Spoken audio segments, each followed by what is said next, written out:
क्या आप इस तख्त पर बैठना चाहेंगे?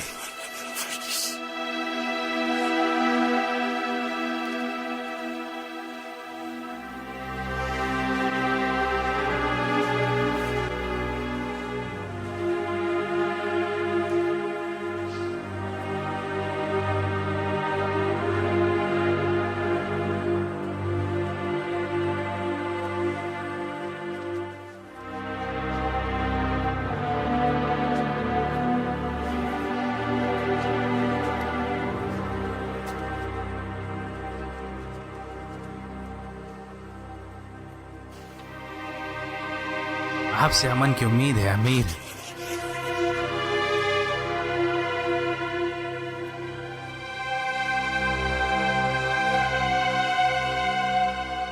हाँ, हम जबरदस्ती अंदर दाखिल हुए और रोमी सिपाहियों ने भी हमें रोकने की कोशिश नहीं की। उसके फौरन बाद शहर से कुछ लोग अमनो अमान के साथ हमारे पास आए। उन्होंने सामने खड़ी रोमी फौजों से मुकाबला भी किया और हमारे साथ जंग करने से भी रोका। ऐसा करके उन्होंने रोमी फौजों के खिलाफ खुद को साबित कर दिया कि वो उनके साथ नहीं है। तो मैंने उनसे उनकी जानो माल, इबादत की जगह और शहर की दीवारों की सलामती का वादा किया। अल्लाह का वो वादा जो उसके रसूल के अहकामात, खलीफा और मोमिनों की तरफ से सलामती का वादा है। अब कोई भी उनकी तरफ बुरी नियत से नहीं देखेगा। उनको जजिया देना होगा और हम उन्हें उनके दुश्मनों से महफूज रखेंगे।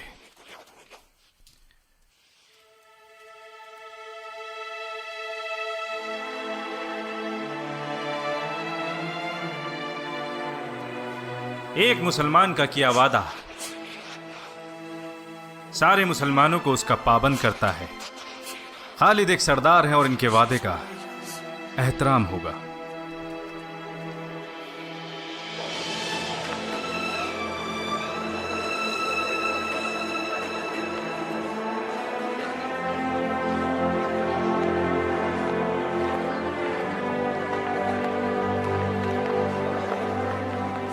ए लोगों, बताओ मुझे, क्या मैं ख्वाब में हूँ? क्या ये वही दमश्क है जहाँ आकर हम तिजारत किया करते थे? मैंने कुछ रोमियों को सुना जो हमारे बारे में बातें किया करते थे, और हम में से जो लोग उनकी ज़बान समझते थे, हमने उनसे सुना कि ये हमें हकीर जानते हैं, हमें गंवार बद्दू समझते थे। हमारी तिजारत से उन्हें फ़ायदा होता, इसीलिए हमें दाखिला देते थे। और देखो, आज हम इस मुल्क के बादशाह हैं। हमारा खलीफा बादशाह नहीं है अबू सुफियान, जो हम बादशाह होते। जो चाहो वो कहो, मगर अब यहाँ के लोग हमारी बात मानेंगे और हुक्म भी। ये वही है जो अल्लाह और उसके रसूल ने वादा किया था। उनका वादा सच्चा है। काश अबू सुफियान जल्दी इस्लाम में दाखिल हुआ होता तो उसकी हैसियत भी इस्लाम में एक सरदार की होती, जैसे पहले हुआ करती थी।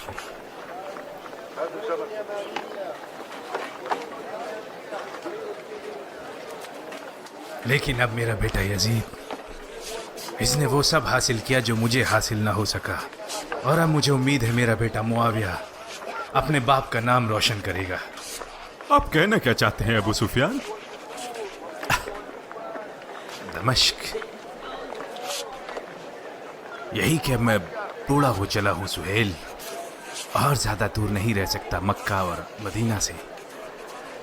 और तुम? मैं अभी रुकूंगा। सीरिया में जिहाद खत्म नहीं हुआ है। दमश्क में तो हमें फतेह हासिल हुई है, मगर न हम आराम करेंगे न फौज को आराम करने देंगे जब तक बैतुल मक़दस न ले लें, इंशाअल्लाह।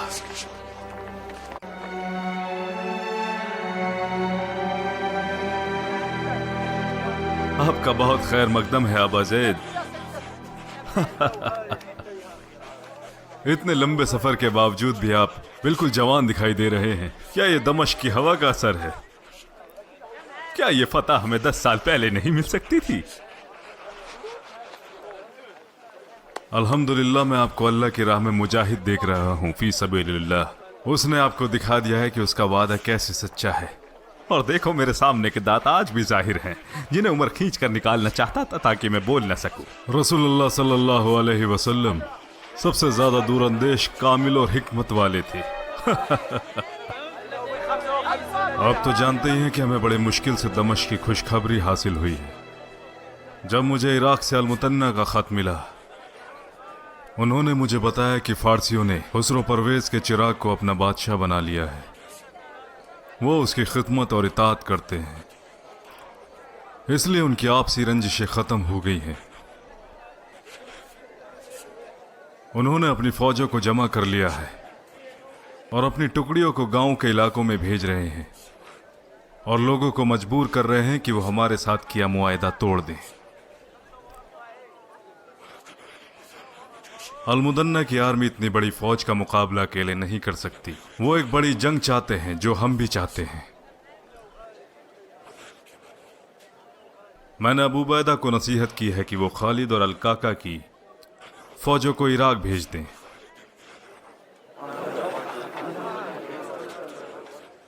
और इसके बारे में बताया है अल-मुतन्ना को भी, नसीहत के साथ कि फारस के शहरी इलाकों से अपनी फौजों को हटा लें और उन्हें खुली जगहों पर ले जाएं, और अपने फौज को फारस के करीबी ठिकानों पर तैनात करें। रबिया और मुदर के कबीलों और बाकी कबाइल को भी अपने साथ जमा करें या तो उनकी मर्जी के साथ या मर्जी के बगैर। उन्हें अरब की सभी फौजों को जमा करना होगा, जैसे फारस कर रहे हैं। जो भी मुसीबत आती है उसका सामना सबको मिलकर करना पड़ेगा, और जो भी अल्लाह की नियमत मिलेगी वो भी सब में बराबर तकसीम होगी। इसलिए सबको एक साथ जमा होना होगा, जैसे उनके दुश्मन इकट्ठे हो रहे हैं।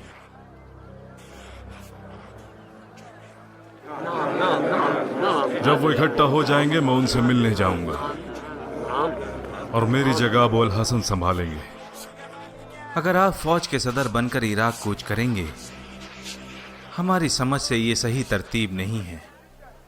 इस बड़ी जंग में आपको हराया भी जा सकता है और आप हलाक भी हो सकते हैं। हमें डर है कि उसके बाद मुसलमानों का मुस्तकबिल क्या होगा। लेकिन क्यों ना आप मदीना में ही रुककर अपनी फौजों को तनकीद करें और मुस्लिम सल्तनत को संभालने में मदद करें। अगर हमें फतह नसीब होती है, जैसी कि हमें उम्मीद है, तो सब कुछ पहले की तरह ठीक हो जाएगा। नहीं तो आप एक के बाद एक फौज भेजें जब तक कि हमें फतह न मिल जाए इंशाअल्लाह। अगर सब इसी राय पर मुत्तफिक हैं तो फौज की क़यादत कौन करेगा? खुद शेर ही करेगा। साद इब्न अबी वक्कास।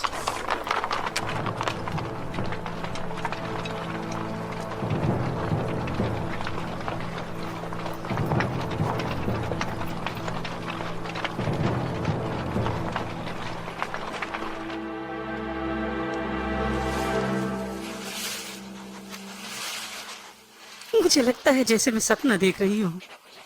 मैंने एक समझदार इंसान को कहते सुना कि जिसके पास पाने के लिए बहुत कुछ होता है, खोने के लिए भी बहुत कुछ होता है। जिसके हाथ में मुल्क का दारोमदार है, उसे उसके खोने का भी उतना ही डर होता है, और उसका एहसास भी उतना ही बड़ा होता है। आज मुझे सबसे ज्यादा फिक्र है कि मैं इसे खो सकती हूँ। क्या तुम मुसलमानी फौज के बारे में बात कर रही हो? अलकदीसिया में रुस्तम अभी तक फौज लेकर नहीं गया। किस बात की देरी है? जब भी मैं उससे कहता हूँ, वो कहता है कि हमारे अंदरूने मुल्क मामलात अभी तक नहीं सुलझे और उसके जंग में जाने से ये और ज़्यादा ख़राब हो सकते हैं, और ये भी कि हम उन्हें छोटी जंगों में मसरूफ़ रखें। उसने नसीहत दी कि जालिनूस को फ़ौज का सिपह सालार बनाकर भेजा जाए, क्योंकि हमारे सितारे अभी ठीक नहीं चल रहे। आपको रुस्तम को बुलाने या मशवरे की जरूरत नहीं है। आप उसे हुक्म दें और वो इताअत करेगा। मैंने सुना है कि वो नजीमियों से मशवरा करता है और उनकी बात मानता है। उसके इन चांद तारों का क्या फायदा अगर मुसलमान फारस पर कब्जा कर ले? जो हम करते हैं वो नजूमी बताते हैं। ऐसा नहीं है, जो इन तारों को पढ़ते हैं वो वही बताते हैं जो उनके दिमाग में चल रहा होता है। एक महीना से अरबी कादिसिया में डेरा जमाए बैठे हैं। वो वहां आराम से हैं, मजा करते हैं और बढ़िया खा पी रहे हैं। अपनी ताकत बढ़ा रहे हैं ताकि पूरा इराक उनके कब्जे में आ जाए। जब भी मैं तुम्हें कूच करने का हुक्म देता हूं, इतनी बड़ी फौज का सिपह सालार बनाकर, जो शायद किसी ने न देखी हो, तुम बहाने बनाते हो और देर कर रहे हो। शायद सोच रहे हो ये तो एक मामूली लड़का है, उसको हम यहां लेकर आए और उसके बाप दादाओं की गद्दी पर लाकर बिठा दिया। नहीं, मुझे ये सब नहीं चाहिए, और जो कुछ भी मेरे पास था मैं उसमें खुश था। लेकिन अब मैं इस मुल्क की गद्दी का असल हकदार हूं। मेरे पास बड़ी फौज है और मैं आखिरी सांस तक इस मुल्क को किसी के हवाले नहीं करूंगा। हम सब आपके खादिम हैं या मौलाई। अगर तुम अरबों का सामना करने से डरते हो तो इस्तीफा देकर फारस से कहीं दूर उस मुकाम पर चले जाओ जहां तुम भेड़े चरा सको।